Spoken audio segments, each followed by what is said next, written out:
Hello. Hi.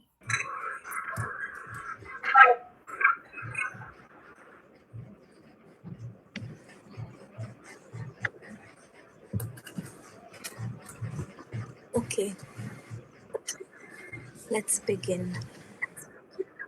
I think everybody's here. I don't think anybody else is going to join.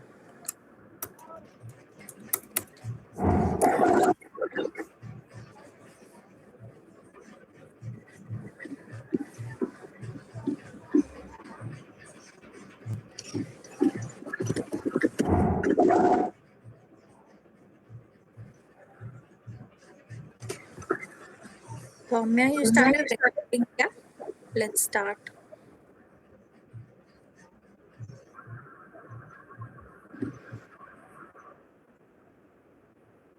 Okay.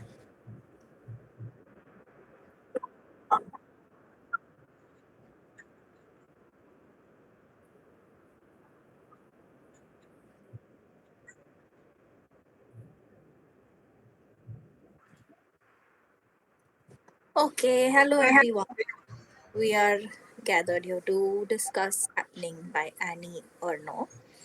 And I hope everybody who's joined here has read the book. If not, the plot was pretty straightforward. The beauty of this book was actually reading this entire text, and for a book that was 90 pages, it felt quite heavy, but let's see how all of us think about it. So, diving straight in, I want to talk about the writing because personally, I have not read something like this before. And this is very plain, simple, very raw kind of writing. There is no glamour or any kind of beautification in the way she writes. So I want to ask you all, did that feel like something that you disconnected with, or did you feel some sort of intimacy? Anybody can go. Yeah, so I'll just go first. So, frankly, this is the first time I read something in this genre. Like, normally I read fiction, and this was very different.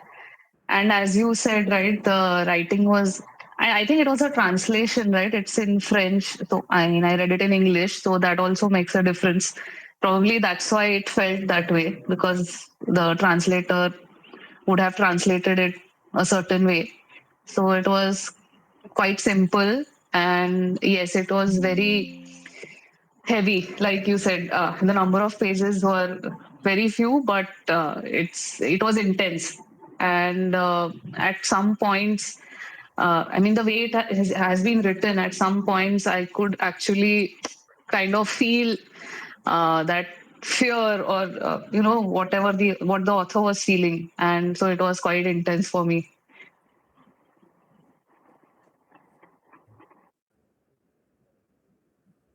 For me, this was a memoir I picked up after a very long time. I think the ones that I'd read before were like I'd read like 10 years ago before I read Happening. Like The King's Speech is what I'd read during, I don't know, in during my 12th standard holidays or something like that. So this was very interesting. And I then ended up reading a lot of her memoirs. Um, and I feel like the fact that these are from her actual journal entries, this is something she writes at the start of every book. They're from her actual journal entries. She only fine tunes the language wherever it feels like it's notes and less fluidity in the writing. So that makes it very intimate. I pretty much feel like I am experiencing whatever she's talking about. Um, and in the context of this particular book, because it's about abortion and the stigma associated with it and everything else. Um, Also, the fact that this is probably one of those books where um, we don't get a lot of we don't get a direct look into the psyche of someone who clearly doesn't want a child. We may have been exposed to storylines where they maybe want it, they partially want it, but they can't afford it, or they're not in the right space, or they're too young, things like that. But here she's like very clear. And to be in the mind of a person who is thinking those thoughts, which are absolutely like, there's nothing wrong, yeah, very correct in her way, was nice. It was refreshing. So yeah, I could easily sink into the world. I sunk my teeth into it pretty much on the second, third page itself.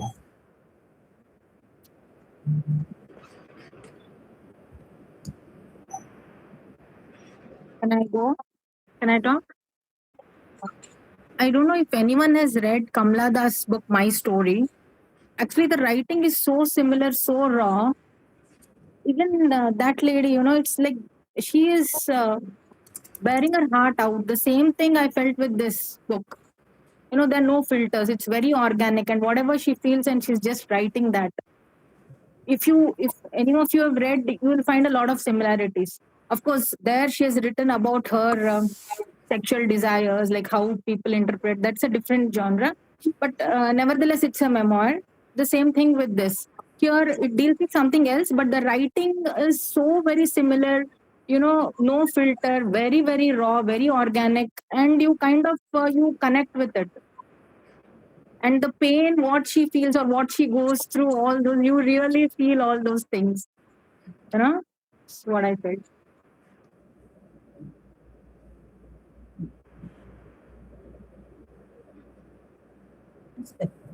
Anyone else on how the writing felt to them?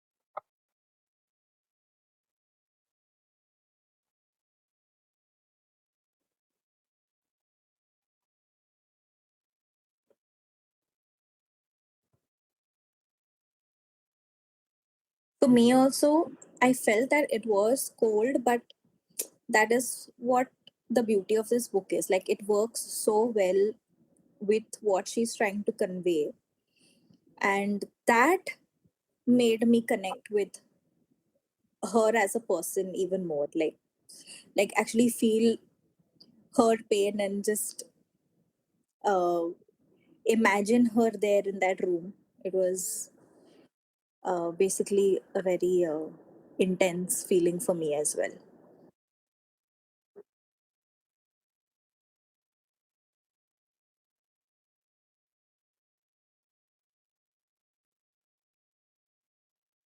Any more feelings? Okay, I'll go to the next question. Um, like Namita said, these are all diary entries. So we are actually seeing Annie as a 23-old and a Annie who has written this when she has written this. So there are two dual perspectives in this. Um, how did that affect your experience reading this? Did you feel that there was a need for her to do this back and forth, or should just one, like, should she have stuck to her past? How did that work for you? I didn't get your question yet. So, for example, while writing, should she have stuck to her past and then just her experience as she experienced it back then, or like she writes both ways, right? There are some entries where she's mentioned herself as her present self, and then she goes back in time and she's like extracted all these details. So was that back and forth? How did that feel for you while reading the book? I think that is needed because we don't understand the political context. And it's not like she's weaving a story, right? Like today when I put in a journal entry, I'm not going to put in all the context, the political context around why we are doing something that we're doing. Like, for example, I may be very stressed out today, and that could be because it could be a direct product of the news consumption that I do. It could be because of the war updates I read in the morning, but I'm not going to repeatedly get all the details about what Trump said, how it affected things in India. I'm not going to give every single detail about it because it's my journal, it's my personal diary. But when I am going to give access to it to the entire world and going to release it as a memoir, I'm going to have to shed some light, add some color to the political context in which it was written. So I kind of found that very, very helpful because I would have never imagined correctly what it must have felt like for a young woman in the early 50s or like late 50s, whatever that timeline is, in Paris to feel about all of this. So I think that has been woven quite beautifully. I quite understood the context better because of that.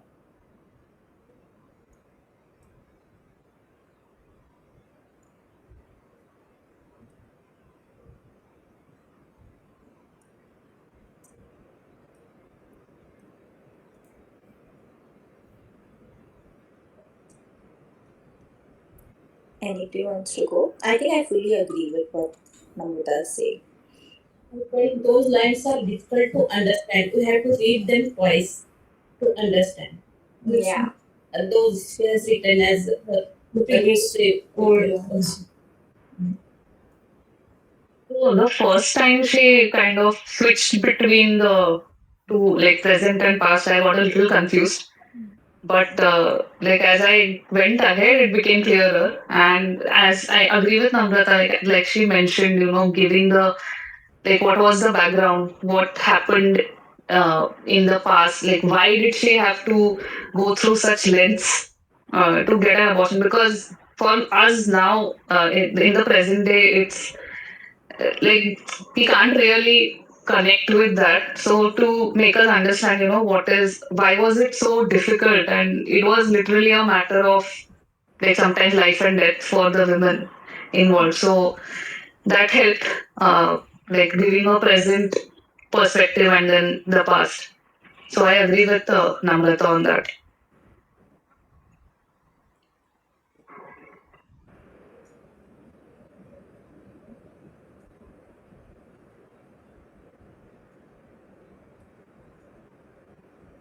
Anyone else? Yeah. So for me, yeah, for me, I like the dual perspective because you feel the dread in her voice, obviously, when she was back then experiencing it firsthand, and also when she's reliving it as a older woman, because that is an experience which was such so heavy for her that she's still kind of processing what she went through, and this writing this memoir was a way of her processing it. So you feel that dread both in both perspectives. And it again, what do you say, it insists on the theme that this is an experience that you don't fully recover from, even when obviously when you're going through it. And even after 30, I think after 30 years she has written this, right, in her 60s or 50s. 96, yes. Yeah, so 30 years later also she is still processing that trauma that she went through. So it is not an experience that you completely heal from, and that is beautifully conveyed through her dual writing style.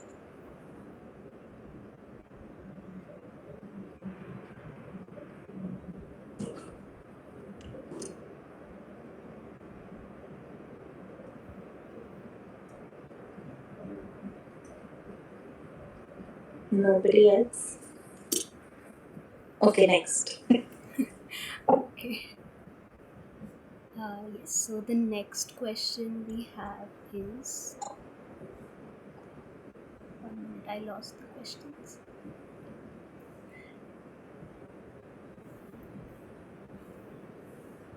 So, like we discussed, her language is very cold and clinical.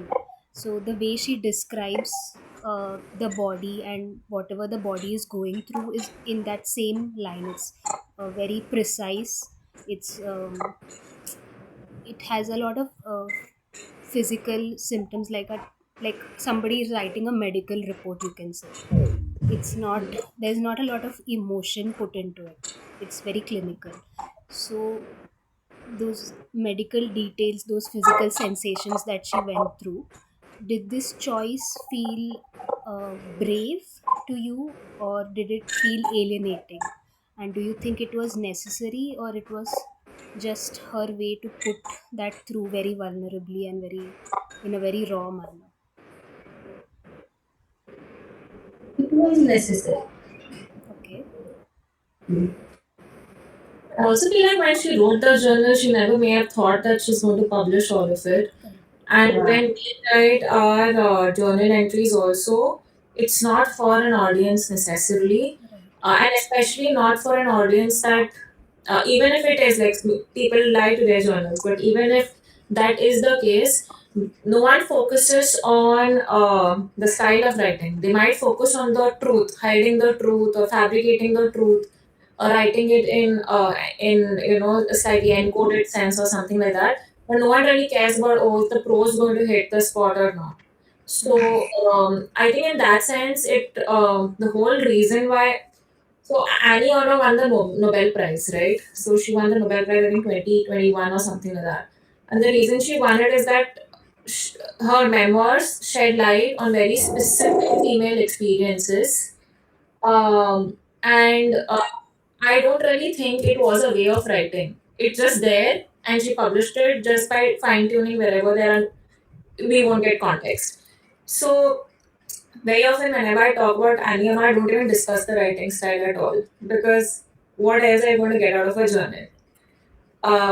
And if someone's explaining, like, suppose you get a fever today, and actually let's make it something worse. Suppose you have, what is the worst disease, like? No corona. If you have COVID, First if you have COVID and if you see someone is literally struggling with their, like, to stay alive in your family because of it, you're not in that moment, you're not going to like be processing your emotions about it. You're only going to be writing the details that we gave him, like this saline administration was done so many times and this and that. How you felt about it, what kind of mental toll it took on you is not something you'll at least write on the same day. Maybe 3 weeks, 4 weeks, a month after that, you'll start thinking about these things. But otherwise, a medical procedure is just a medical procedure and you're logging it in. And then, had it been anything apart from the way it is in her diary right now, it would have felt staged or fictionalized. But because it is the way one would log it in the journal entry, we actually experience it as clinical as it was meant to be. Because in the moment of when a person wants to take a decision on like aborting the child is the main thing. They are anxious about that. What they feel about the whole process, what they went through, how they were shamed, how they were let down by people around them. I think they'll get the time to process it only once they've taken care of the main part of it, which was aborting the child.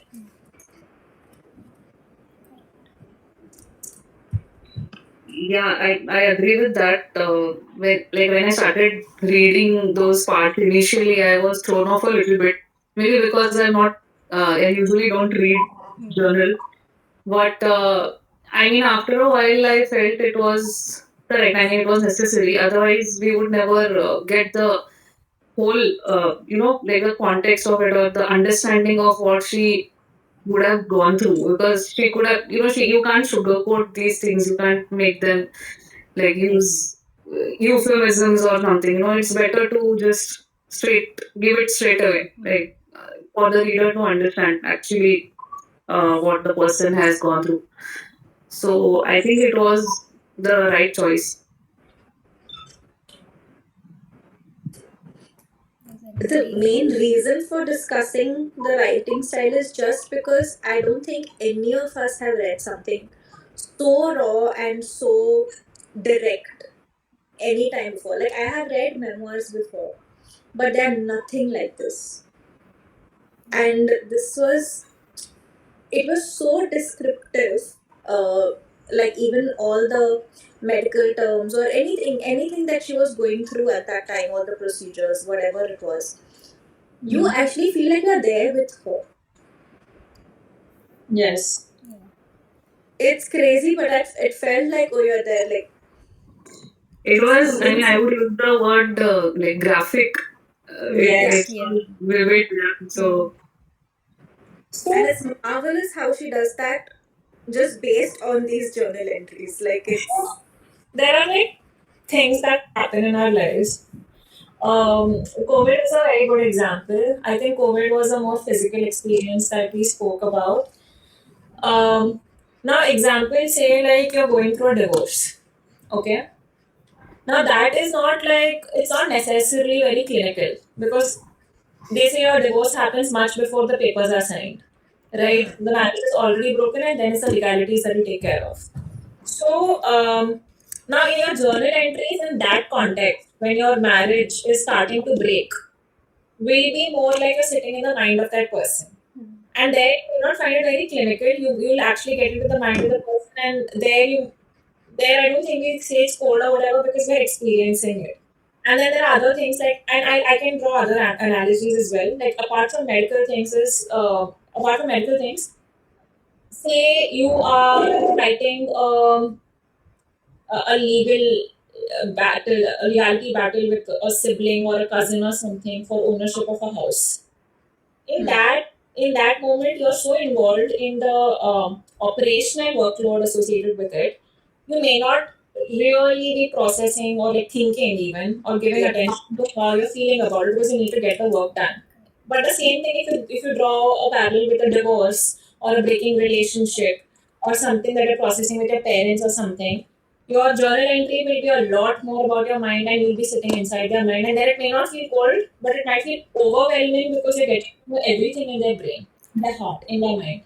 So I think it's a matter of what the topic is. And the reason why I said it is because my favorite and I think your favorite and your non is also like simple passion. In that, you'll be like, I'm too much in her mind. Like, I can feel what she's feeling, and yet you won't be able to describe it. Possession, yes. The possession, simple passion, reason. I think it's a matter of what we are talking about in our diaries. are those also based on her journal entries? Yes, everything. Whatever she's published, more or less, I think 90% of her work, they're journal entries. The best novel, the best book that she's published is Simple Passion. Second is The Possession. Third is Happening. One is based on a father or something like that, no?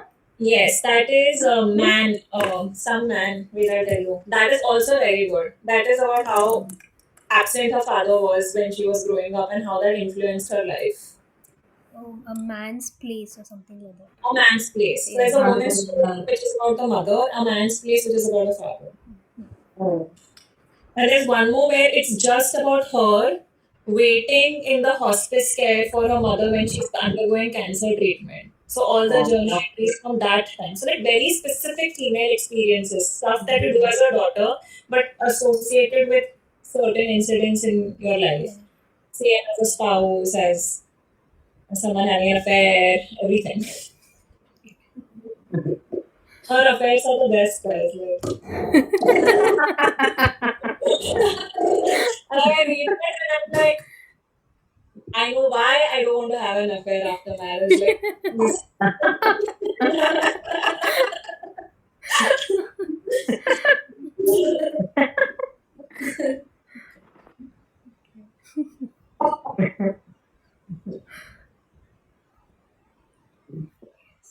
Does anybody else want to go?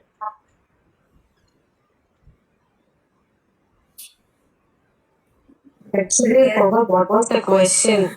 After Nabata explained a lot. Okay, so the question was the way she has described the body and her experiences as a person going through abortion. It's all very clinical, and the medical details are not sugar coated or anything. So, how did that choice of her narrative style make you feel? Okay, it was like so raw, like we are experiencing it along with her. It was as if, yes. Yeah. It was like we were along with her in labor, not a like so raw and honest as Varada you already mentioned, right? It was so good actually. It's my first time reading this memoir too. It was so different. The past, mentioning the past and present. It was nice actually.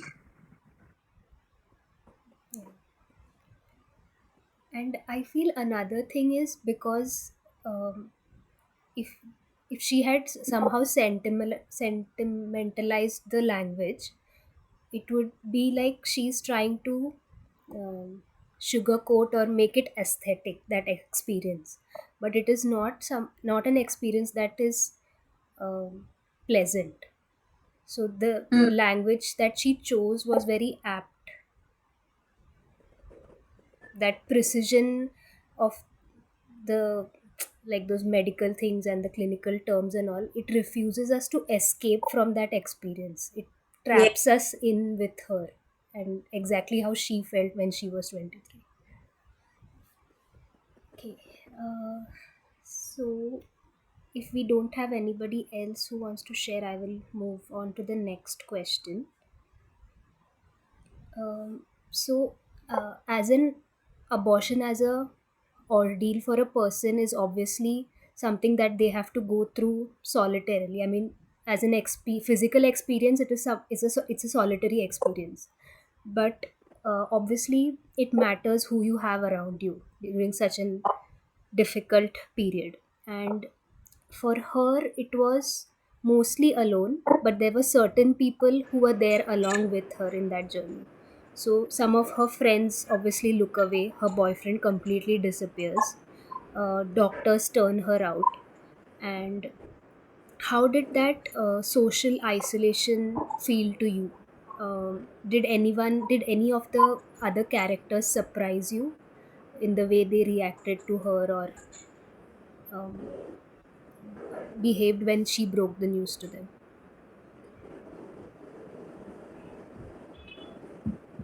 I think her boyfriend was just a joke, clearly. But that is the guys. Yeah, I think guys are like that. It didn't That's surprise more or less expected. Yeah. I was surprised with both ladies for not criticizing her. One who helps with the that cord, okay? Huh. And one thinks that she gives the address to that. So you're surprised that they helped. No, surprise, nahi. I felt Good that they only helped. ladies can help in that time. I mean, I was actually kind of surprised that nobody ratted her out. I mean, it was a illegal act, right? So although they, like, I think one of her friends, I suppose, or classmates, I don't remember now. They criticized her, I think, but even that person didn't go and turn her in or something. So that surprised me a little that, nobody, like everybody was scared, and some of them on principle criticized her. Some of them were just worried that she's breaking the law, but nobody turned her in or anything. I think that way, that friend of hers, actually, she was not even a friend, I believe. She was just an acquaintance. She was there when she was hemorrhaging and when she went in shock. She herself admits that, I think. Like, I was surprised that she was there, something like that she's written. That friend of hers who calls the doctor when she is in shock. Yeah. yeah. I think that not actually she was not even a friend, I believe. She just tells her in that moment, and she tells that she's some right winger and she's a hardcore Catholic. But actually, she doesn't criticize her as much as she expected. I think that's how the book goes. Yeah. And when she was really in need, this was the girl who really helped her out. I think. I think that just goes to show how your political affiliation does not necessarily reflect what your political affiliation should reflect. And I think we see that now as well, especially with women. We often see like the most unlikely person coming in and helping us more than women, actually men, because this whole performative feminism is another thing. And Yeah. when want to say things because they have the elitism and the resources to talk in good English and say nice things. But then when it comes down to helping people on the ground level, it's always the most like unsuspecting ones. Yeah, least. Yeah. In the book, I was surprised by nearly everything, not because I expected it to be something different, but it's early 60s. Very, very detached from the world I have lived in. I know for a fact that people who are 10 years or like 15 years older than me, they have experienced a very different early 20s than I have. When I turned 23, feminism had fully kicked in because Me Too happened in 2016, and I turned 23 in 2019. So I'm from the post Me Too era. The world was very different in post Me Too. So I kind of found everything surprising, to be honest, in the way people reacted to her abortion. Um, I do agree that the doctors were the worst. I feel like sometimes we even face that today, where gynacs can be very patronizing or they can shame people. I know friends personally who've been shamed so many times. So that is there, but whatever we see in that era, and I'm assuming that's the case with a lot of red states in the US as well, even today, presently USA, that these things happen. But that's kind of very sad because you're supposed to, I mean, there are two lives at stake. You're supposed to protect the mother as well. So it's quite sad that it still happens and it happened back then.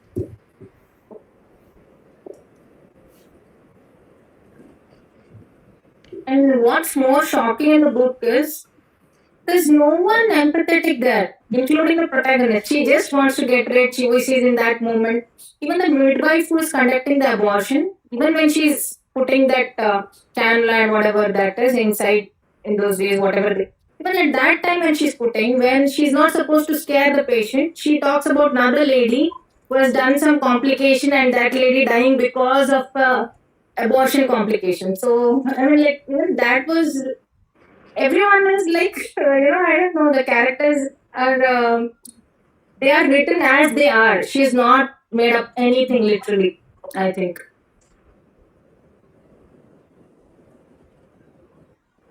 But then, on the other hand, that midwife is also shown to have a little humane side to her, where she accompanies her to the station and she doesn't let her walk That's alone. one place. Right. She takes But her I to the also feel like that's how real life works. Even when we help people, I don't think we help in the best way possible. I think helping in some measure itself is a big thing sometimes. So I feel like that's where, see, very often when I look back at the help I've given my fellow girls or whatever you want to call it, the other girls around me, I feel like I could have done it a lot better in terms of being kind when I'm helping them. I'm like yelling at them and I'm helping them. So that is also not a nice thing, right?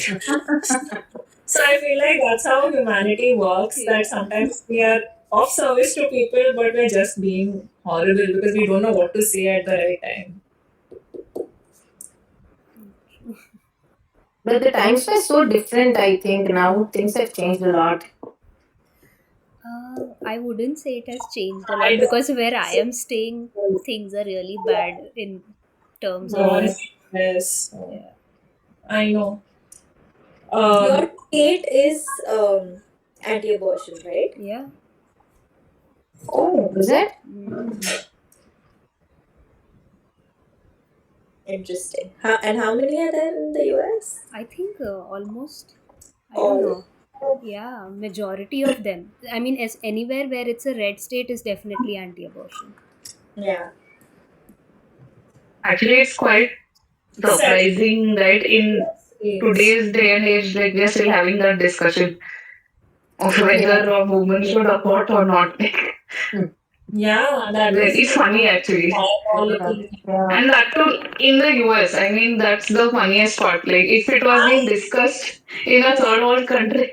No, that I completely agree with. Why is it called third world? It's because the US and the UK have created those terms. Yeah. First of all. Secondly, if we read books like The Handmaid's Tale and everything, US has always been horrible. It never treats women as human. It Yeah. always treats them as machines that produce babies. It starts and ends with that. Like the biblical references are also all associated with just having to create babies and all of it. So I kind of like earlier when I used to feel like, oh, it's an advanced country, but who's decided they're advanced? US has decided that they are the advanced. Very much. So I Right. feel like it's not surprising that they have these issues there.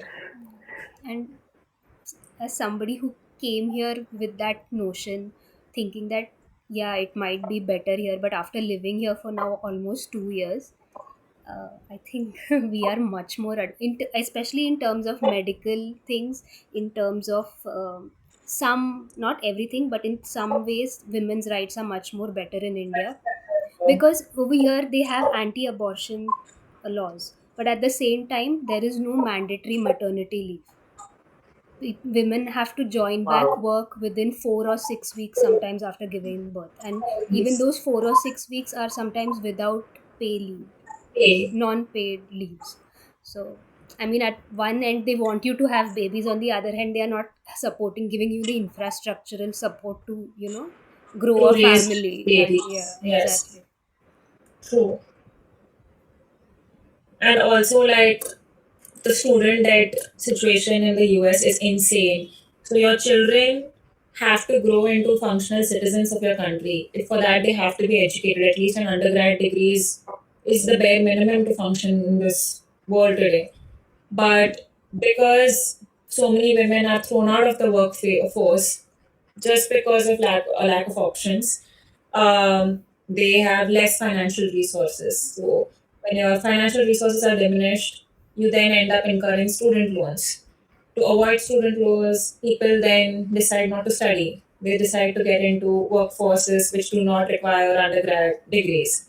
And then your literacy rate drops. So it's like a chain reaction. Your literacy rate drops, your guns are easily available over there. People who have too much to lose will buy the gun to process their mental situation. So then it's like a domino effect. And that's why it's the same states. Like you look at Kentucky, you look at Oklahoma, you look at all of those states. It's the very same states where pregnancy is treated in this fashion, where you'll also see insane exploitation of gun laws. Gun, so. So I think it's. I don't know how, like, for people like us who don't even study state policy, we can understand it. But Exactly.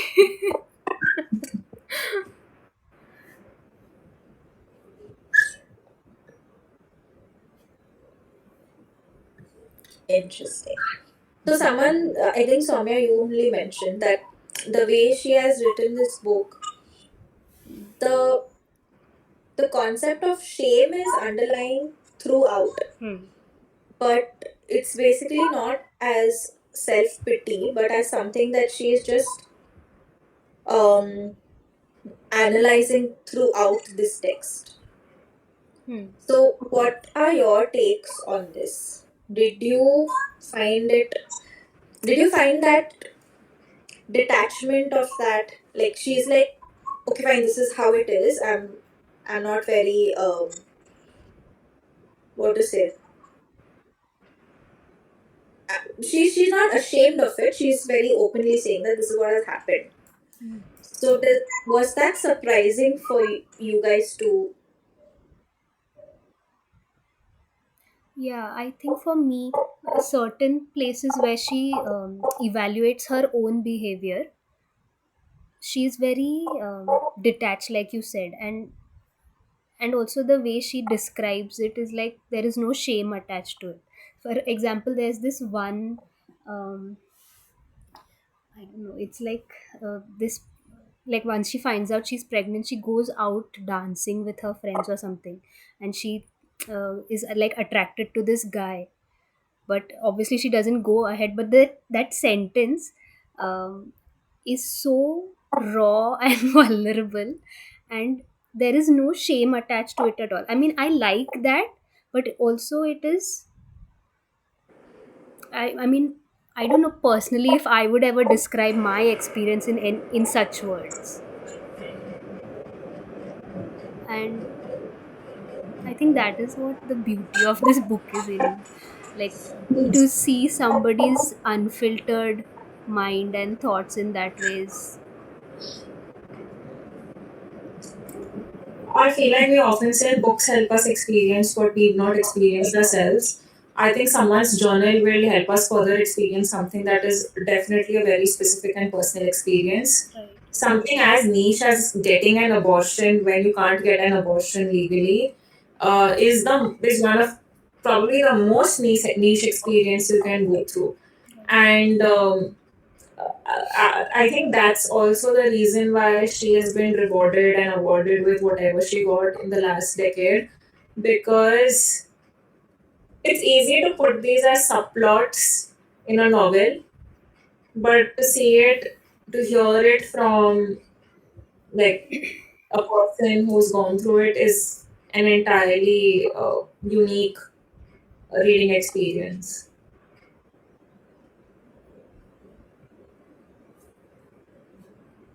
I think I know what line you're referring to, Soumya, and I had to highlight it because I was like, I need to come back to this to just understand what she's trying to say with this. So yeah, that was surprising in the beginning.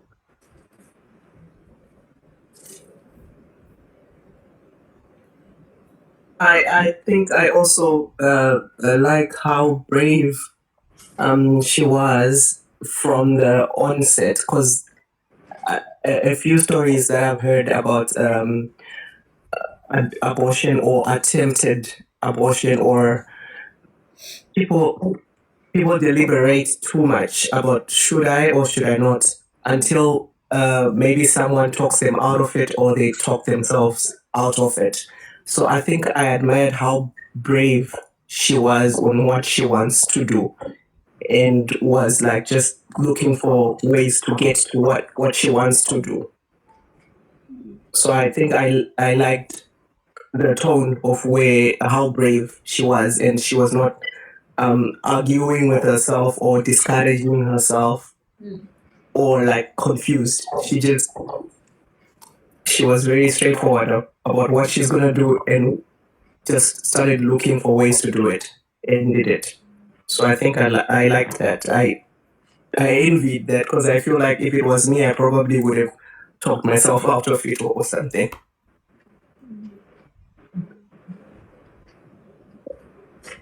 I don't remember where that paragraph is, but somewhere in the middle, she mentions that it's very important that we do not forget what it took to get to the place we are at right now.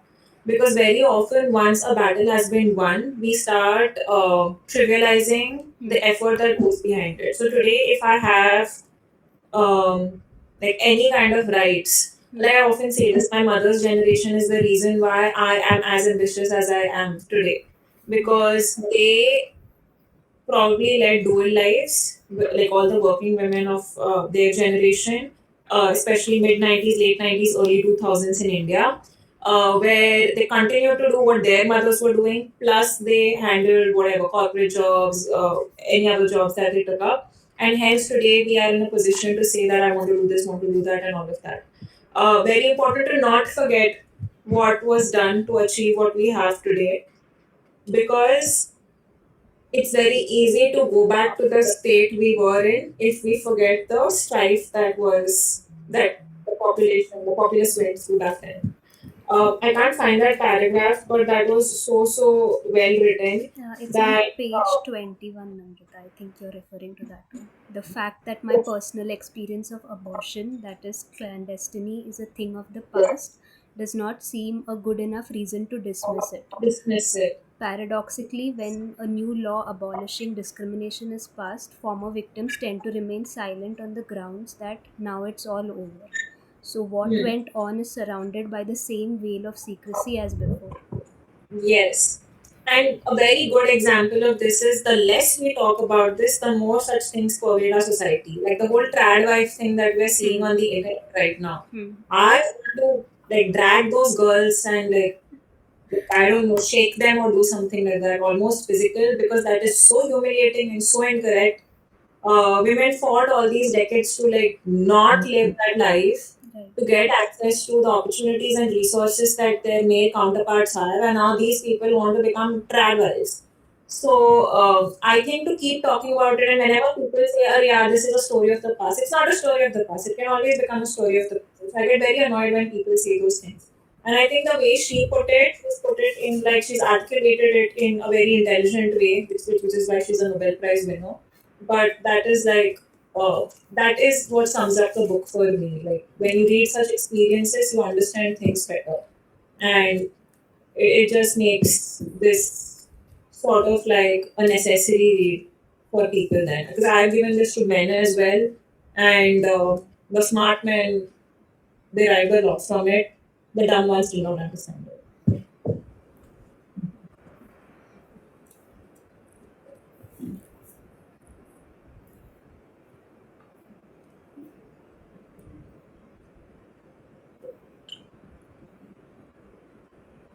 We'll continue.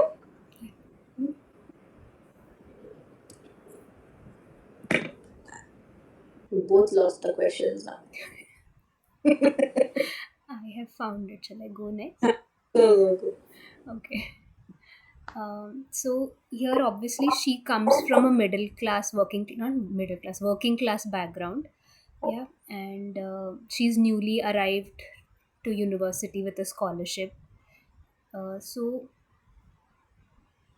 she also talks about how wealthier women had other options. How do you feel class operates in this story?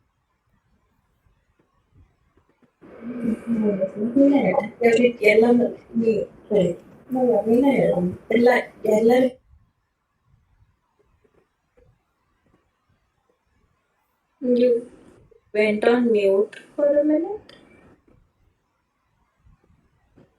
I think they're discussing among themselves.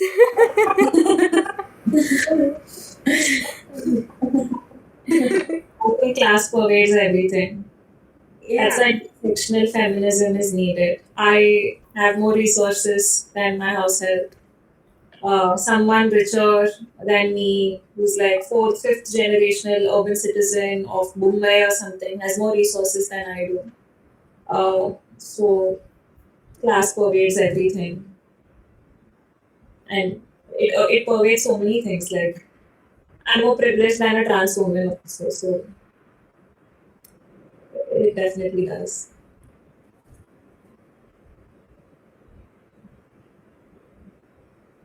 And I think that is all the more reason she was so determined. She didn't want the pregnancy to continue because that scholarship is her ticket out of that Yes. state of social Yeah. strata of society. So which was all the more reason she was so clinical about this entire thing. Like, I don't care what people think, but I don't want this baby, and I know what I want. I want to get out of that social class, and Yes. that is all that matters to me.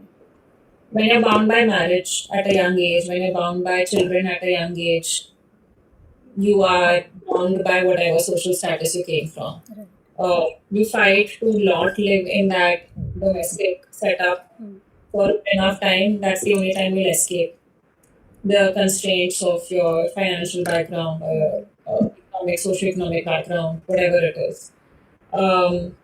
Yeah, that makes a lot of sense. But I also feel like Annie Ernaux seems to be the kind of person, if she came from a very privileged family, she would recognize dependency as a hurdle and still take the same decision. Probably, yeah. But I think that's why also it was so much more difficult for her, and like I mean, so brave of her, because had it been an upper class woman or female, she probably, maybe that the doctors might have been slightly more willing to help them, in return for whatever money or whatever. Solely basis their status or their connections, they would have been able to hide it, or I don't know, so many things they could have done. But because of her background, she didn't have all those options, and in spite of that, she decided to go through with it. I mean, that itself is a big deal, I think.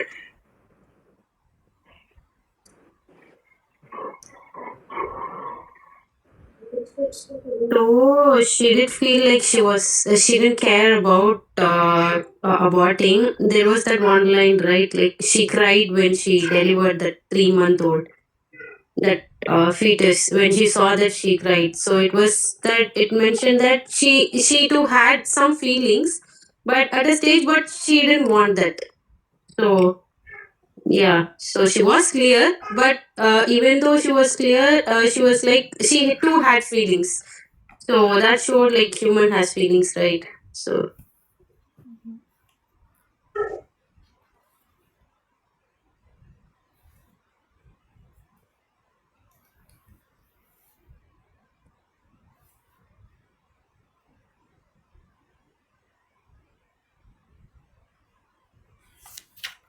Anyone else?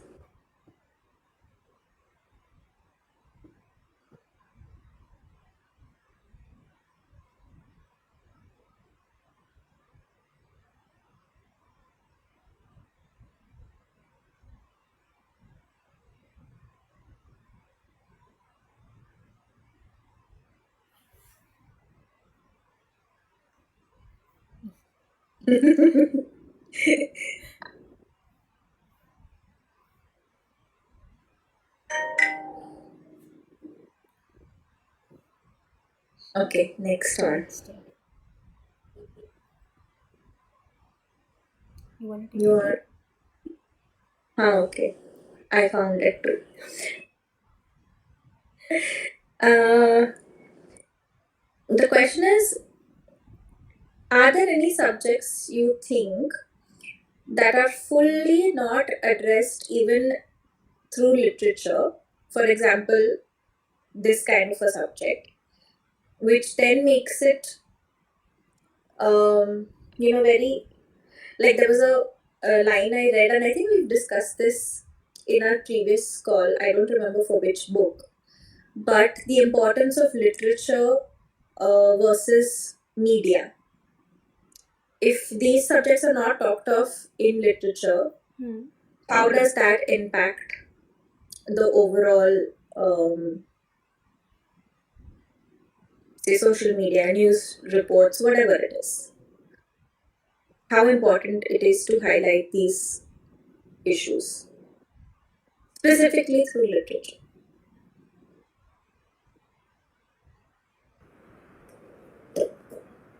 I think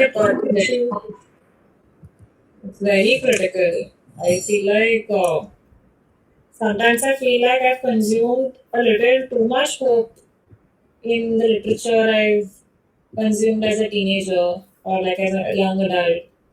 Um, I feel like there are just so many, or rather, I have a very male perspective about the world because of the kind of literature I consumed in my impressionable years.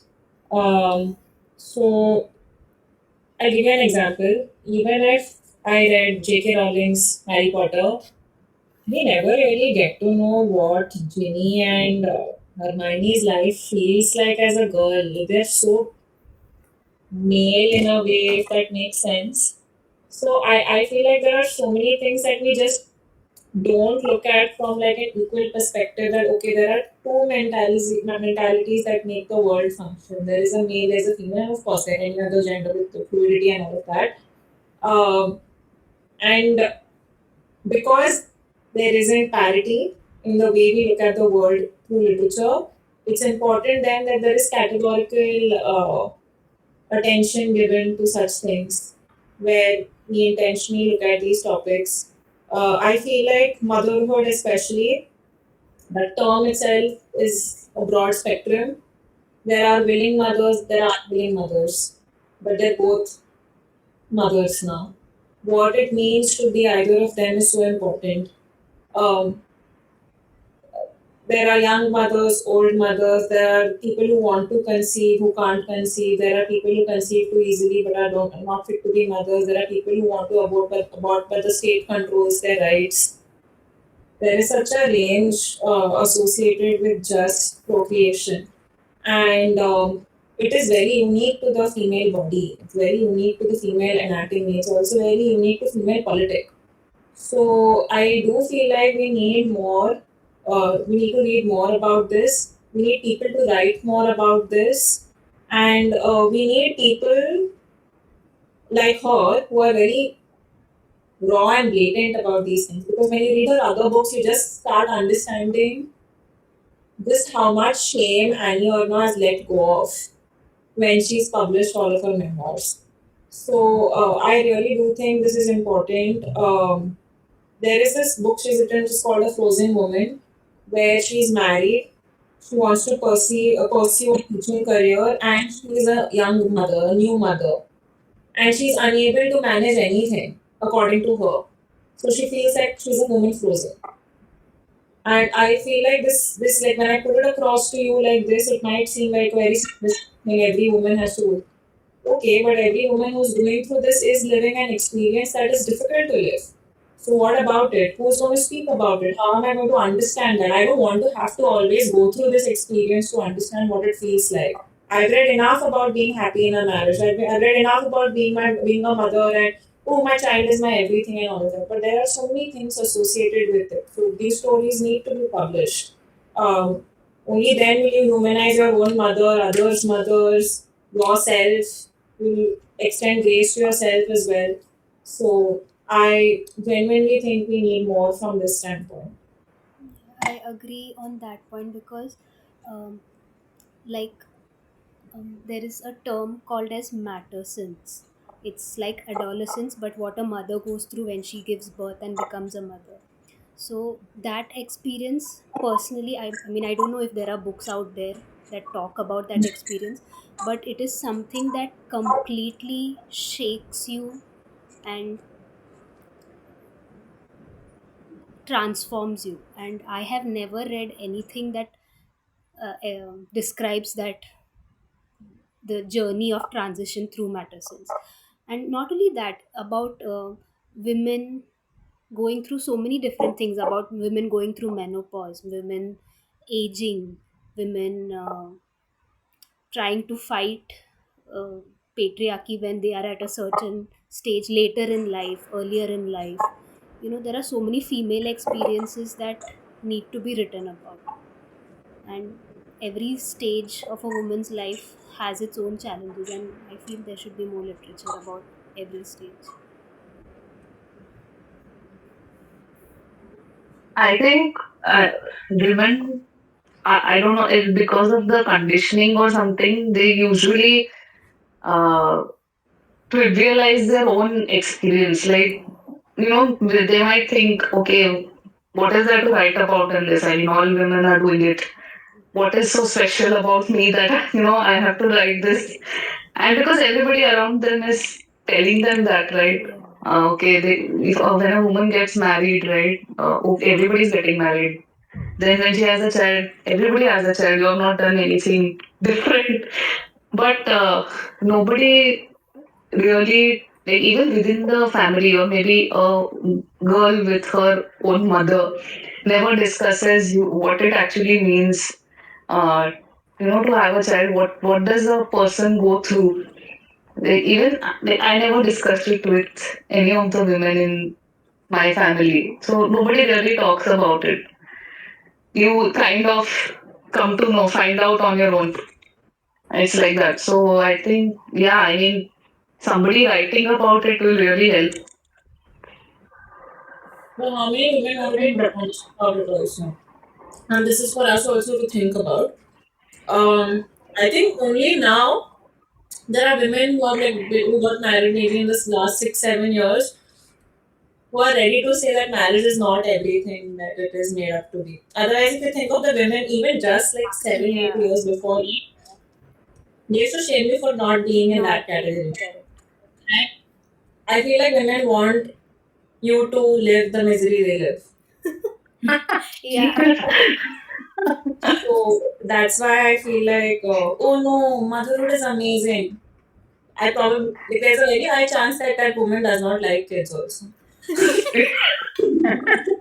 I think also, especially like if a woman is older than you in some capacity, they want you to partake in the misery that they went in, and for that they will only speak about it being a noble cause because they have been put on the guillotine already. So I think it is that conditioning also where even we, Mm.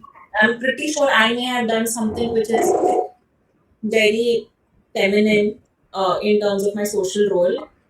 And then I'll be like, oh, it's very rewarding and this and this. But I'll conveniently forget everything that it put me through just because someone else has decided not to do it. So I think it's also a matter of that. And then there are a few people like Annie or no who don't forget, who look into their journal and oh, I did not like this. Let people know about it.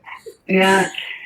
And everybody talks about all the nice things. Like I have seen, like in my experience, whenever they mention marriage or having children, everybody talks about the nice things only. Like nobody will tell you You may what have pain you are going to go through.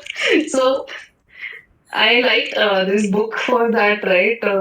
She has actually described all the pain she went through and all the not so, and nothing was nice about it, but she described that very well.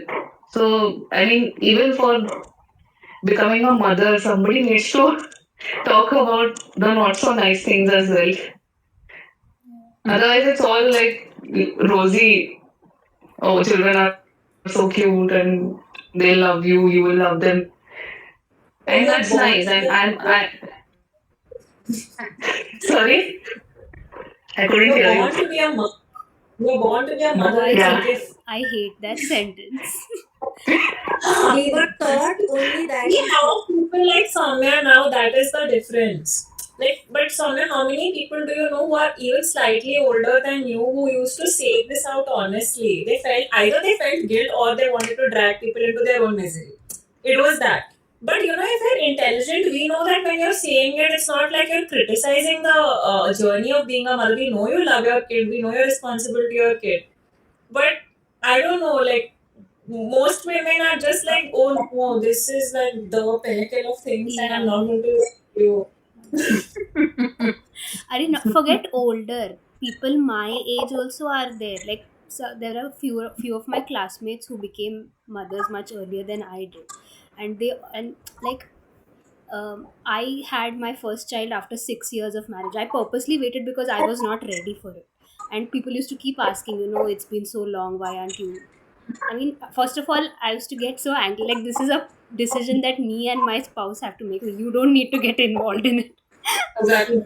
Yeah, Yeah. personal. And These people, you should just ask them, like, okay, I will do it, but will you take care of the child? Guys, you know what my friend has started saying? She's like a doctor. She started saying that she's not capable of having children. Oh, God. people have actually asked me that. I didn't even mention anything. They assumed that we were having trouble conceiving. Like, people Yeah. will jump to any conclusion that comes to their mind. First of all, it's a question no one should ask. Exactly. It's something No so one should be personal. allowed Very to ask personal. that question because it's personal, and also, what if you didn't want to have a kid ever? Exactly. Yeah. I'm And then pretty sure. what if you were trying and you were actually facing issues? How hurtful is it to hear that again and Yeah. again? Exactly. Yeah. It's very sad. And I'm even pretty sure not entire just family thinks that only. exactly. Yeah. And it's not just about kids. Like, even like Namrata mentioned, marriage. People have this whole rose tinted picture about it. Like, nobody talks about the actual struggle of learning, especially in a place like India where we don't encourage live-in relationships. After marriage is the first time you're going and actually living with this new person, and you have to adjust to that entire new personality, living with them 24/7, learning their every little Yeah. Doesn't matter if Yeah. you knew the person for the last 8 exactly. years. Doesn't matter. I knew my husband, we dated for 6 years before getting married, and still Both I of learned us. so much about him in that first year of living with him. It was such a shock to my Yeah. system, and nobody warned me about that. Everybody was like, oh my god, you'll get married, you'll be so happy living together. I'm like, yeah, obviously I'm happy to get married. I mean, I want to get married, but nobody ever warned me that it would be such a big adjustment to live with another human being. I mean, wow. Because the story ends at getting married. Exactly. All fairy tales also end there only, and they lived happily ever after. Nobody talks Actually, about what it is that there, right? consists of. Ditching those books now. We started ditching those books now. I want to read what happens after they're married. I want to read what happens 10 years after their marriage. I don't read. I think one book was there. I think, which was it? Beauty and the Beast. My daughter loves the song, that Tale as Old as Time, the theme song, right? Mm. So Yeah. I don't show her, like, we don't show her movies and stuff, but we went to the library and she picked Beauty and the Beast. I read it to her one night, and as I was reading, I was like, oh my god, this is so something that I don't want her to listen growing up. I returned that book the very next day, and I was like, I'm never picking up any of our childhood fairy tales for her ever again. So I have given this active thought that if I ever have a little girl, I'm not going to allow her to read anything in which the girl has to find a guy Exactly. or has to end up with at least till she turns 10 or 12 years old. I mean, if you directly get into Pride and Prejudice, then good. At least she'll know she needs to find a good guy. Okay. Rachel, but at least a good guy. But how would the other want her to read stuff where it's about how can she get rich? Yeah, exactly. Yeah. Like it is more like, do you guys remember Miffy? There was this cartoon. Yeah, the rabbit. I don't know if Miffy is female or male because they kept the gender ambiguous. But that kind of stuff, if there are books like that where they have their own quests every day, they have to do something like it's not related to a guy. I feel like there should be more books like that for little girls. Literally every Disney princess is about finding a guy, and all those guys are like they do barely anything. They just get a girl. and someone said rich. That's the only thing that's working in their favor. They're all rich. Yes, That's what. That's why the only Disney movie which I like, which doesn't follow a typical love story, I think is Brave. Brave. है ना? उसमें नहीं है ना, Yeah. कोई Yeah. बंदा नहीं है, Prince नहीं है। Charming नहीं है उसमें.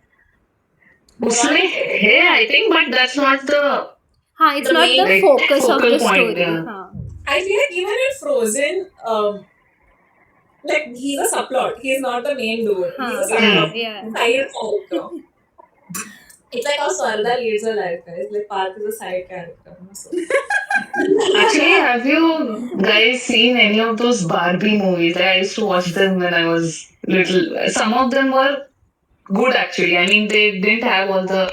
There were princes in that, but that was not the focus. Like, it was. Around the man.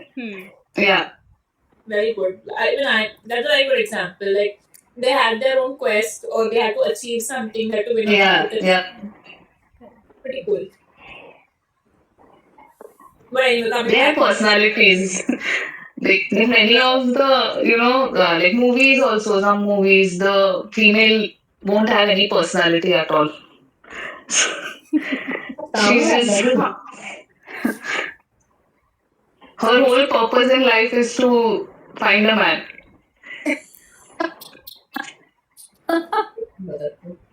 no, why they do that? The good books are also like that. इसमें होता है ना अभी लाइन से आ रहा था बहुत beautiful girl quiet and बस fighting. I think we need more about these things, especially motherhood.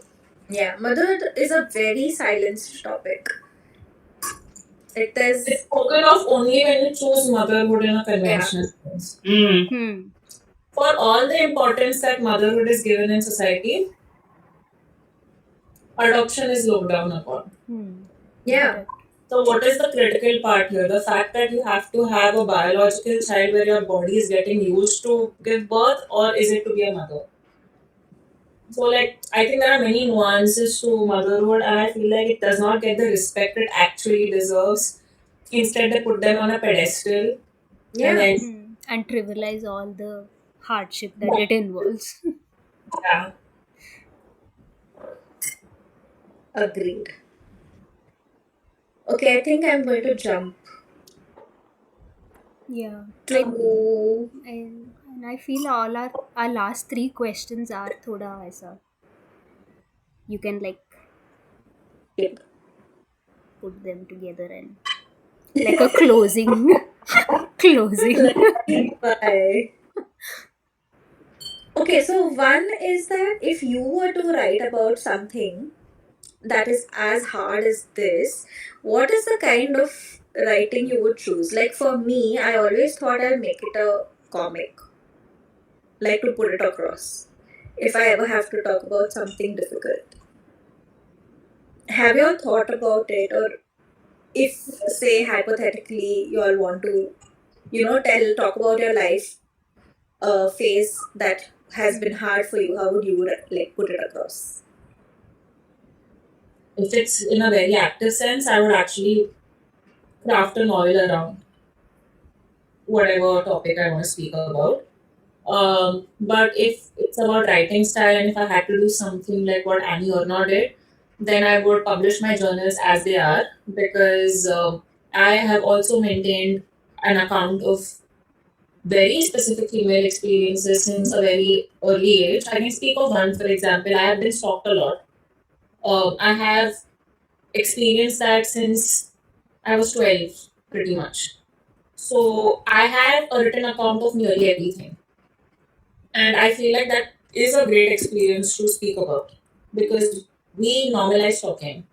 We start talking our faces, we start doing so many things. It's insane how normalized talking is. So I feel like I would publish it as is, like without changing too many things, maybe giving context on how the world was, or the geography was, but that's about it. I think I would publish it the way it is. But if it is in a more active sense, like today, what I would want to do, then I would draft like a novel, a story around like the incidents I know of, similar incidents my friends have gone through, my mother has gone through, my grandmother has gone through, and try to make it a cumulative thing.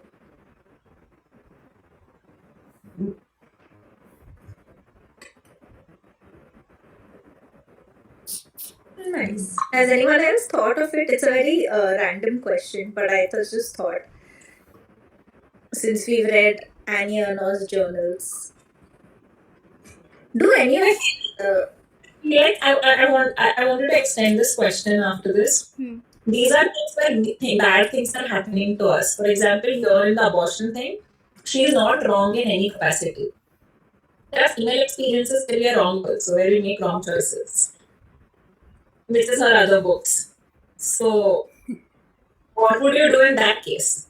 How would you want to put that story out there?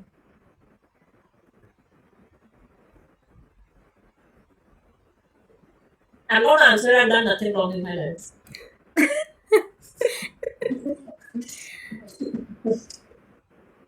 Can you see everybody properly? Namrata's getting stuck for me. Yeah. Internet, I think. Okay. I thought it was me. But yeah, that's that I didn't think of. Like, Simple Passion is about her having an affair with a married man. She's having an affair with a married man. That is wrong, right? Why would you want? He's more wrong. But when we are doing it, we should not think about him being more wrong. We are worse, because why break someone's marriage? And she's written it very wrong, okay? Like, she's not trying to make herself look good at all. अब उसको उसका right blackmail करना है, उसको मालूम भी नहीं करना है, बहुत ही रॉ, वो भी पढ़ लेना. Read that book. Okay. And very good, you will still relate to a state of mind. You won't relate to the situation. Okay. Okay. Possession. The possession. The possession. The whole thing is it possesses her brain. So, very interesting question for all of y'all. Like, if you were doing something that is not considered correct, how would you write that? I think it becomes very difficult to stay truthful when you are the person who is wrong. Very difficult. Yeah. I think while writing also we will like end up trying to justify our actions. Justify, yeah. With diary also, we don't make such Like records. gain some kind of Like, support here and there. Yeah. I think the best way to, like, if we want to be truthful, then the best way to write that is, as it is. Like, don't write about why I did this, because then that goes into that justification territory. So just like sequence of events, A, B, C. That would be the best way. And then, let the reader judge whether I'm right or wrong. I would create a fiction novel. I'm not doing it. Someone else is doing it.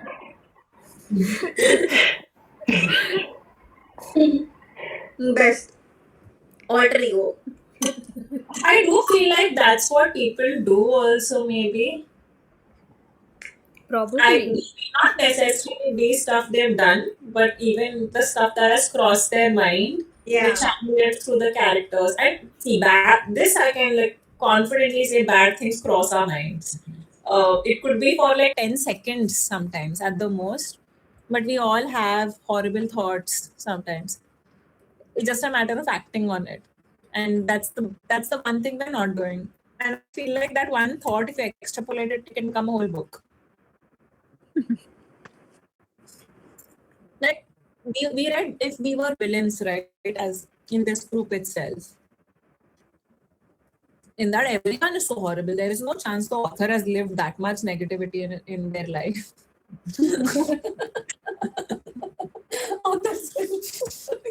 They are so bad.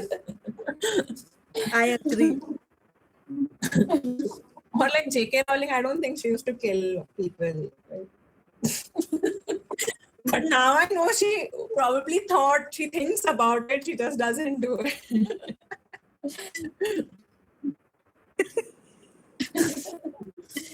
Wow. Swarna makes it very funny, Soumya is like, guys, how can we make motherhood funny?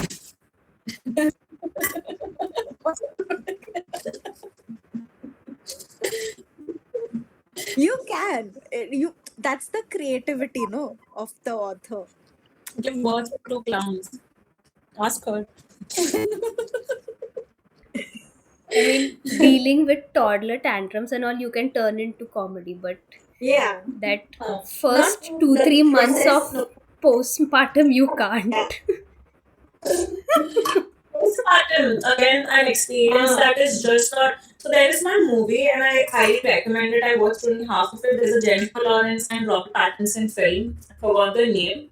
Excellent movie, completely about postpartum. Like she's in her postpartum and she's losing her shit. Yeah, I'll tell you the name. It's called Die My Love. Okay. Very good film.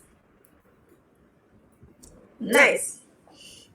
That it released recently, right? Andrew Garfield. Andrew Garfield. Robert Pattinson, Twilight. Oh yeah, sorry. Robert Pattinson and this one, Jennifer Lawrence. Jennifer Lawrence. I mixed it up with the other movie. The other one, Florence Pugh, that one, right? Where she gets cancer and she's going to die. Yes, that I mixed it up. That's with Andrew Garfield and correct, Florence Pugh. Correct, that one. No, this is very good. You all should watch Die My Love. Explores postpartum depression. But not in a way like, oh, she's depressed. She's just losing her shit. I will watch it. One more movie recommendation I've got, which feels a lot like Annie Ernaux's writing in terms of the mood. Like when you read Happening, you get into that grey state of mind. You're walking through Paris with her, that kind of thing. That data. So there's this movie called Anatomy of a Fall. I think she won the award for it. I'm not quite sure, but it's a movie about a lady's. I don't know if it's her child or her husband who dies, but they fall from the roof of the house, and then she is the prime accused. And while she is the prime accused, many things about their marriage start getting exposed. So Anatomy of a Fall is literally they're digging into how the fall happened, why it happened. It goes from the physical to the mental to the emotional. And it is an Sorry? This is the lady from Project Hail Mary. Project Hail Mary, yes. She's a German actress. That's a very good movie, and I think if you like the tonality of Annie Ernaux, you like the tonality of that as well. Nice.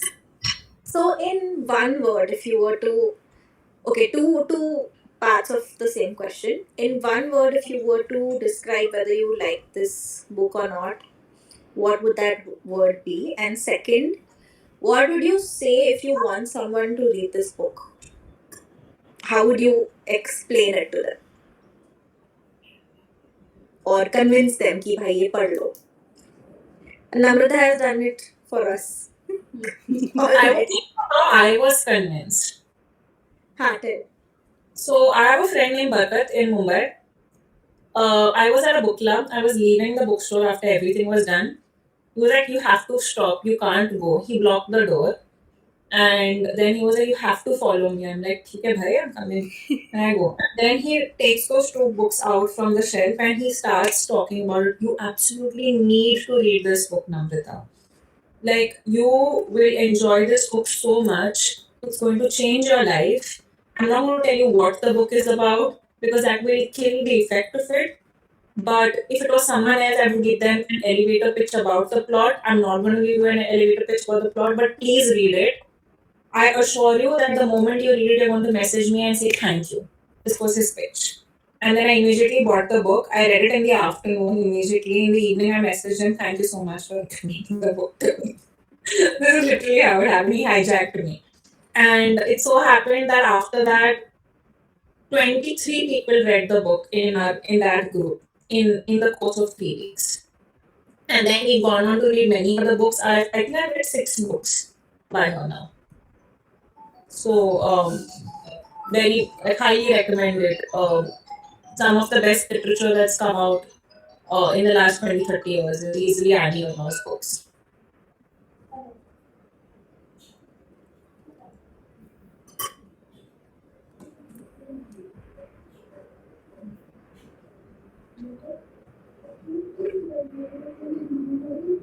I think I would tell someone to read it just so that that person understands how difficult going through this process is, like even as a human, irrespective of whether male, female, doesn't matter, but just the fact that the entire process is so hard and there is so little choice given, especially in most scenarios. Like even, I mean, it's so difficult even if you're married, not married, so no question only.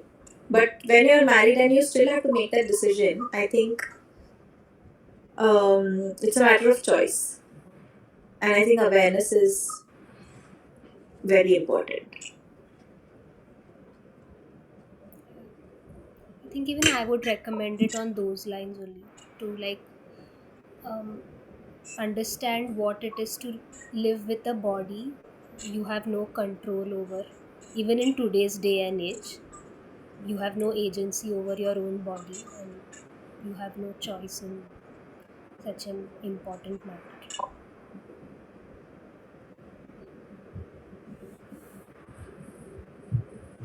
I feel like it's also a good one pitch that I have is that it's an easy way to get into the mind of someone. Like if that is your jam, even if the topic is foreign to you, if getting into the mind of someone is something that you like to read, then her writing is phenomenal for it. You may not relate to the topic, but you will still enjoy it nonetheless. And then the after effect will obviously be that you're more aware of it. Yes. I would recommend it mainly for its writing. I would just say, for the way it's written, it has to be read. Very, very few writers have got this style of writing, I think. So raw. So raw. I mean, like, I don't remember reading anyone, like, even among the Kannada writers, like, so raw I've never seen. When you are Anant Murthy, you must have heard of Samskara. There's a book like that. Not like this, but again, very, very raw. But this lady has crossed every limit, I think. Anna? So I would say, like, if you want to really know what is raw writing, you want to get into someone's psyche, then this would be the one book. This would be one book somebody has to read it. It is so precise. So precise. Yeah. So I think she's answered the word that we can use is rock probably. Yeah. I think that fits the most. And I need to convince, like, my take on that would be like, for if you read this book, I think you will understand why feminism is needed, because many people still today are like, what kya feminism, this, that. So, you guys just want cozy lives, blah, blah, whatever. There are people like that. So I think this is an eye opener. Because even as women, we don't, like, I didn't know how, unless you go through it, you will never know, like, what that experience is. Yeah. And how sure she is about what she wants, 22, 23 is hardly any age, yeah. She's very sure of what she wants. She's very clear. I don't want this, but that's it.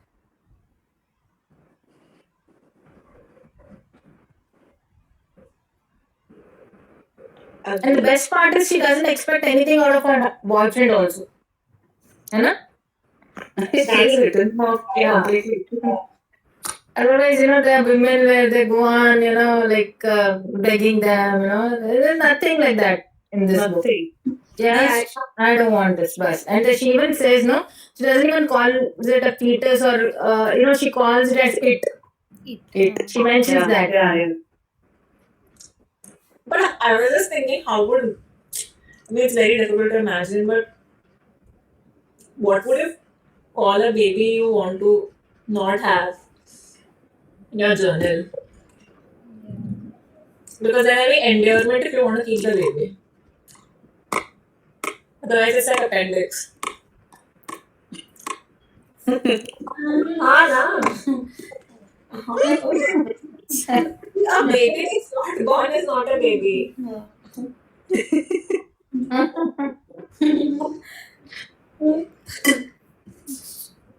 So someone once said this, that people are more comfortable with actual children dying than people are more concerned about unborn children Unborn than baby. children. Yes. Yeah. Clearly, with what's Yeah. happening. Yes.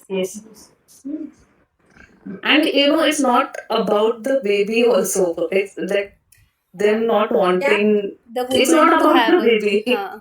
It's about everything else except the unborn child. Yeah. It's about their sense of, I don't know, control, entitlement. Yes. Like they just want to be able to tell the woman that she cannot She can abort the child. To own the body. Yeah, exactly. Sense of the term. Like, don't get physical with someone if it's not for a baby. Don't get physical with someone if they're not legally tied to you. It just means so many things. Don't don't abort a baby, because then if everyone starts aborting a baby, you can't force people to have children. So it's all complex.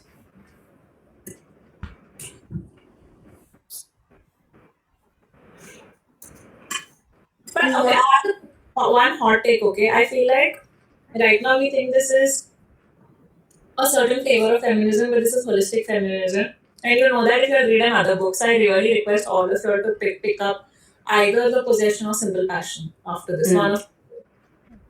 Sure. Because like the whole thing about feminism is that treat a woman as a human. So it's not necessarily just these issues, but other things also where they have to live with their demons and all of that. And the fact that she's just being honest about the whole female experience kind of shows that, oh, she's used her voice and the agency that she's got to speak about her stories. It becomes quite interesting.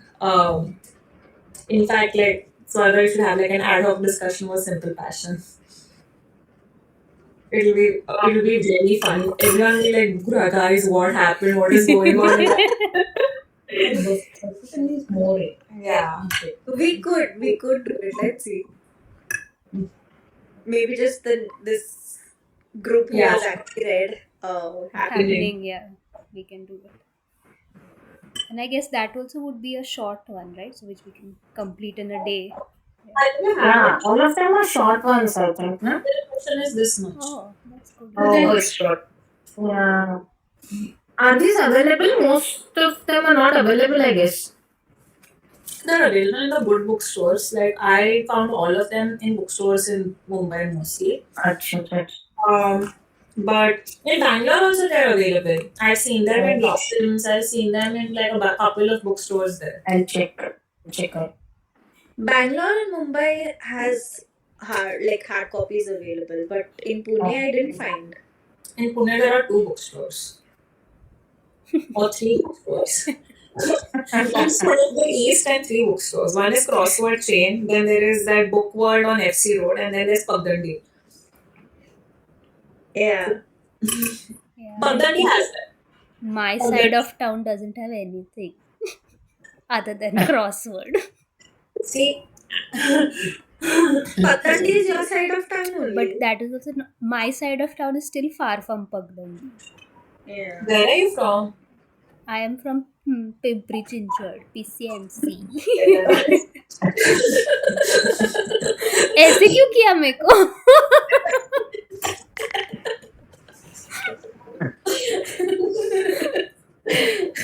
Our best friend also lives there. It's okay.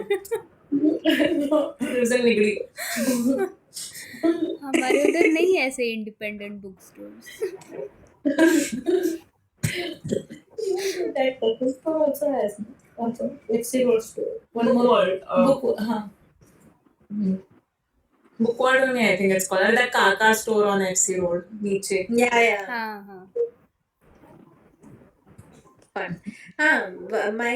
This last question was, what was the feeling you were left with after you completed the book?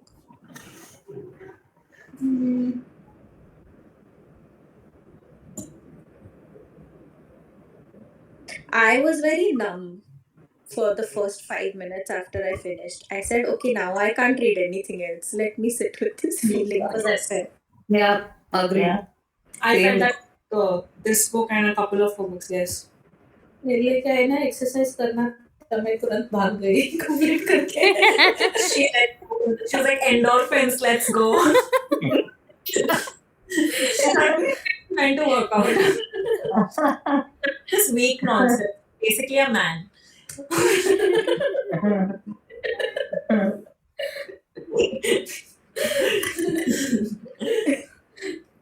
I remember I was alone and at home and I picked this book up instead of watching a K-drama because this friend had like really pestered me to read it.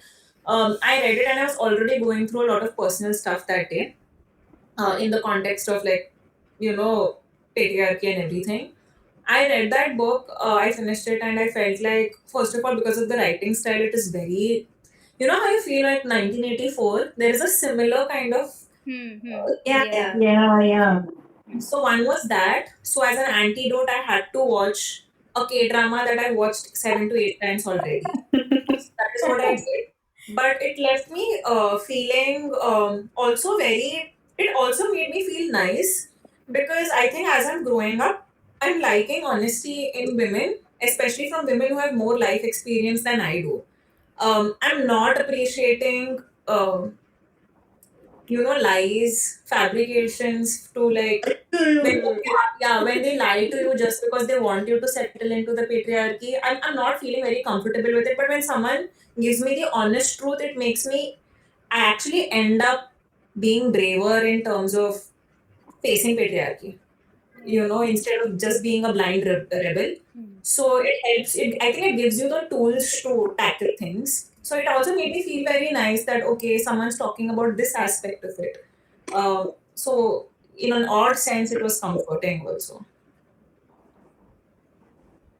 I would use the word scene to describe it because we need more of that from a female perspective. Yes.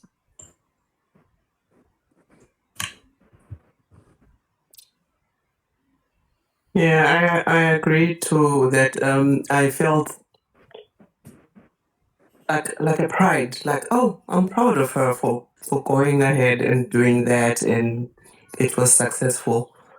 Because I think as women, we should change ourselves in a way. I don't know. Sometimes we can just we should be able to decide what is true for us, but in the end, we don't.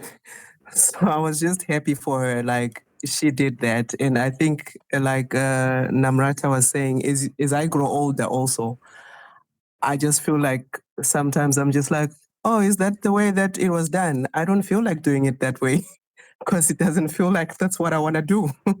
So let me do this because that's what feels true for me. That's how I want to live. So I felt proud that, oh, she did that and it was successful. Yes, that too, actually. I couldn't have phrased it better. The whole thing that I want to live the way I want to live, it's actually very positive in that sense, the whole account. Yes, yes. And the thing is, like, the same thing. Like, she did what she wanted without expecting anything from anyone. Most of the time we expect people to stand for us. We don't stand for our own selves. But here's a lady who did that all alone, and she came out of it successfully, if you can call so. Instead of crying about it, she fixed her problem. Yeah, yeah. Yeah, really cool. And in the same line of thought, I would like to read out this quote that she wrote. I realize this account may exasperate or repel some readers. It may also be branded as distasteful. I believe that any experience, whatever its nature, has the inalienable right to be chronicled. There is no such thing as a lesser truth. Moreover, if I had failed to go through with this undertaking, I would be guilty of silencing the lives of women and condoning a world governed by male supremacy. Wonderful lines, I think. I've highlighted that as well. Yeah. I couldn't highlight because I read it, whatever that video I'm thing. on sign, but I didn't know where it was. Yeah. I think it's right after Page 44 if somebody has the physical book. Something so nice about lesser truth, you know? Yeah, exactly. Lesser truth क्या होता है? It's the truth, that's it. And everybody's version of truth is according to their experience, right? Yeah. One Very more nice thing with I had from the book, which is again loosely related to exactly what we're talking about, is that sometimes as women we take decisions which will feel good to everyone around us for the next 5 to 6 years, but may not feel good to ourselves 30 years from now. To us, to me. I feel like when someone gives an account of these things, and we know the life that Annie Erna has lived now, she's a Nobel laureate. And then it just feels like, oh, there are some women who are telling us the truth, the lesser truth, or whatever version of the truth or variant of the truth we're referring to. And it's so interesting that the people who probably would have discouraged this are invisible women at the same age group as Annie Ernaux. So the whole thing about how your decision works for you for the next 2 years, 5 years, 10 years versus the next 30 years is something that we need to hear more about. But for that, we need women with life experience talking about the risks they took. And that made me actually very happy. Even if the mood of the book is horrible, it puts you down, I feel like it's hope for my generation.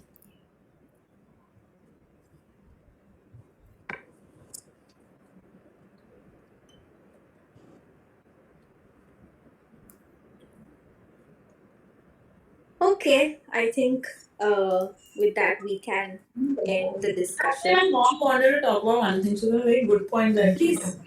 when I write, I must guard against lyrical outbursts such as anger or pain. I would not want crying and shouting to feature in this text because they barely featured in my life at the time. Above all, I wish to capture the impression of a steady flow of unhappiness conveyed by a pharmacist's inquisitive attitude or the sight of a hairbrush by a steaming basin of water. The distress I experience on recalling certain images and on hearing certain words is beyond comparison with what I felt at the time. These are merely literary emotions. In other words, they generate the act of writing and justify its veracity to the point where Wow. about the coldness and everything. I think that disclaimer of sorts or whatever is like so good because I feel people pigeonhole our emotions. They call us emotional all the time and yet do not respect the range of emotions that we women go through. Like our anger itself has so many variants.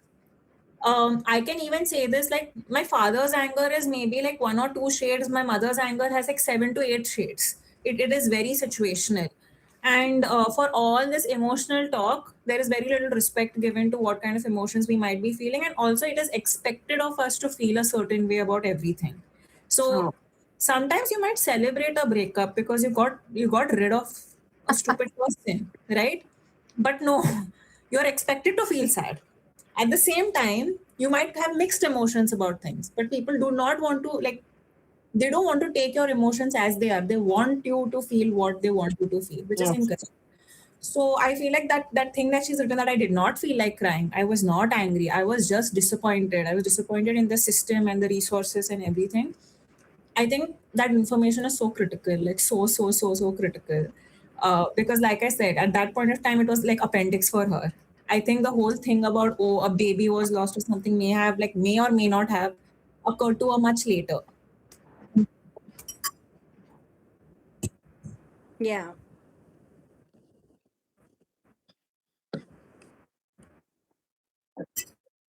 And this is like still a very, how do you say, a very intense topic. Like for us, we are still struggling with the day to day basics. Yes. Yeah, I also wanted to say it's such a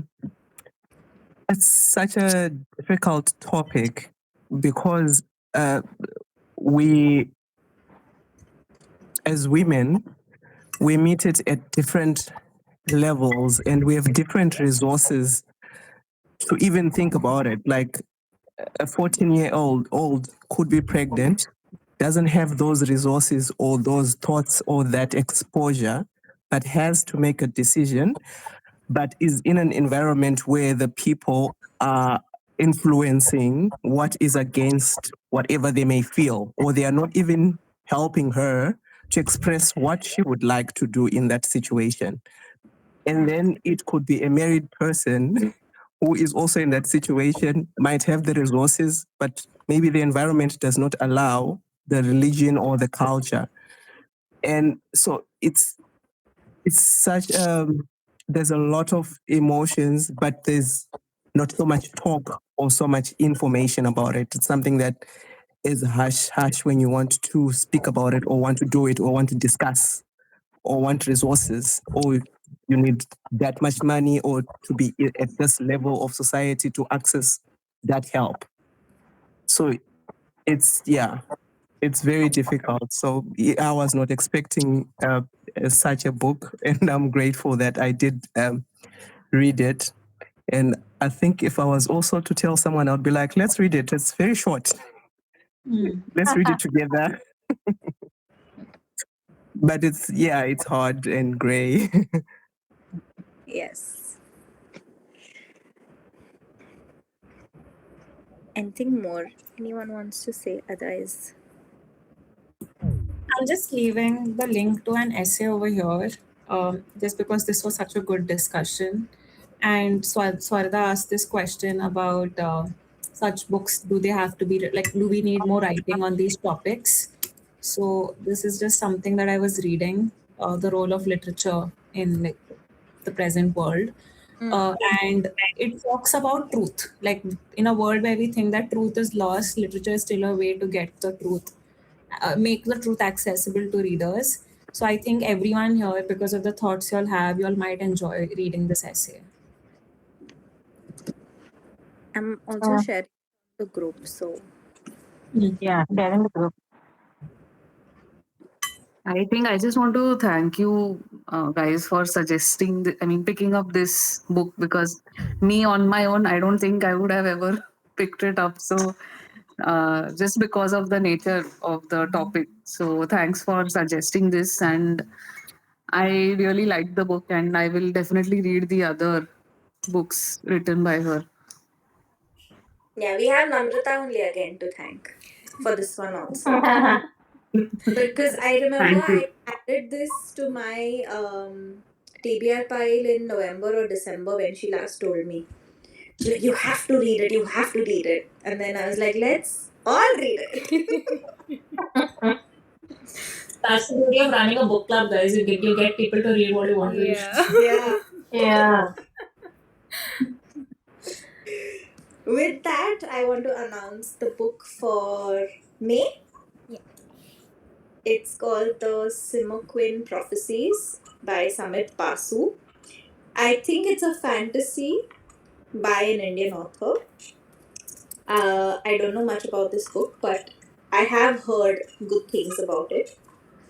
So I'm hoping it's good. And again, it's a completely different genre what we have just read. So by the looks of it, it looks fat, but I think it's just my copy. It's not too big. So if we start on the first, we should be able to finish by the end of the month. Oh, it's sci-fi.